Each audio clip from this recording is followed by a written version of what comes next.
Ιεροσολύτη, ο κύριος Λιακόπουλος, ναι, ο κύριος Λιακόπουλος, είναι ότι πολλές φορές προβάλλει ότι έχει και την ευχή του πατέρα Σάβα Αχιλλέως. Συνδέομαι με τον πατέρα Σάβα τον Αχιλλέο στον Κύπριο.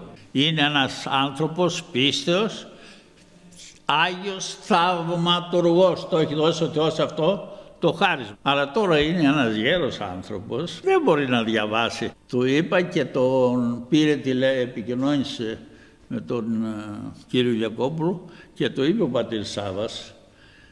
Λέει, μίλησα με τον κύριο Σωτηρόπουλο, ο οποίος λέει ότι έχεις πολλές πλάνες στα βιβλία. Σε παρακαλώ, ο Σωτηρόπουλος είναι ένας θεολόγος ειδικός στα θέματα των αιρέσεων, αυτόν να ακούσεις. Για ποιο λόγο έχουν ξεσηκωθεί αυτοί οι τύποι? Τι είναι εκείνο το οποίο τους έκανε να επιτεθούν εναντίον του Λιακόπουλου και εναντίον μου? Τίποτε άλλο παρά μόνον ο φόνος,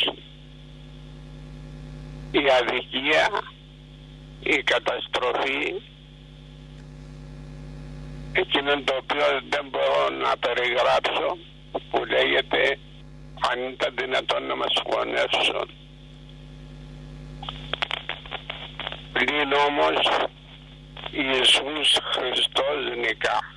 Γέροντα, επίσης κάποιοι ισχυρίζονται ότι με έστειλες, λέει, σε ένα θεολόγο να κάνω ό,τι μου πει ο θεολόγος.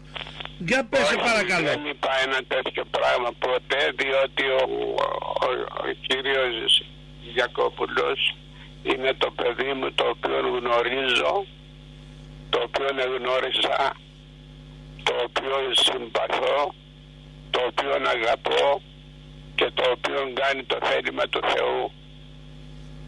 Για αυτόν τον λόγο είμαι ήσυχος, διότι δεν έχω ένα πλάσμα απέναντί μου το οποίο να κάνει το αντίθετο που το διδάσκω.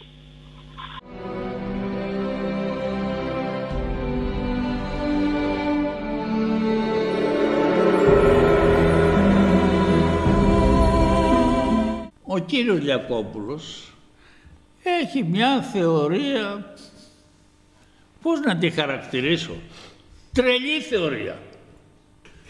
Τι λέει? Ότι η λέξη Ελοχήμ σημαίνει φωτισμένοι υπηρέτες του Θεού, άγγελοι με σώματα. Πού το βρήκε αυτό το πράγμα?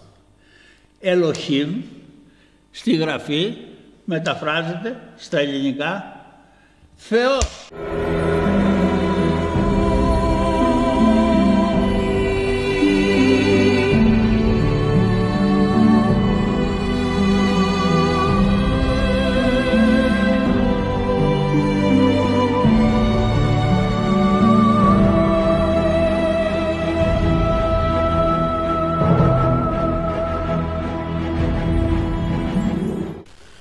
ותחסרהו מעט מאלוהים.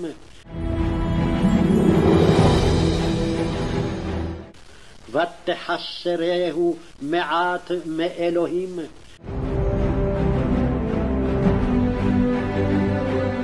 Ξέρετε γιατί όμως ισχυρίζονται αυτή την παραφιλολογία, συγγνώμη, και την στρέβλωση? Να αναφέρω... Για να στηρίξουν μετά, ναι, ότι οι φωτεινοί υπηρέτες συνήλθαν με τους ανθρώπους.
αγαπημένα μας παιδιά, ο Κύριος Ιακώπουλος για σας αγωνίζεται και όλοι μας για σας προσπαθούμε.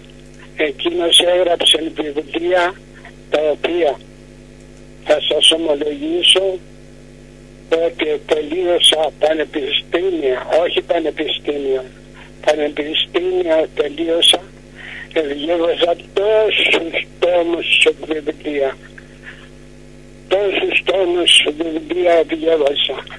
Δεν διάβασα σαν το βιβλίο το οποίο έγραψε τώρα για σας και για όλον τον κόσμο και για όλους τους πιστούς των Τεσσαρακριστών Τρίτων τόνων των οποίων έγραψε τώρα ο κύριος Γιακρόπουλος όταν οι άγγελοι ήρθαν στην γη.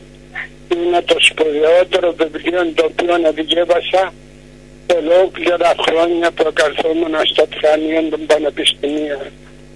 Δεν διέβασα καλύτερο βιβλίο, δεν διέβασα συγκλονιστικότερο βιβλίο, δεν διέβασα τόσο τοποθετημένο βιβλίο, τόσο ακριβές στον λόγο του.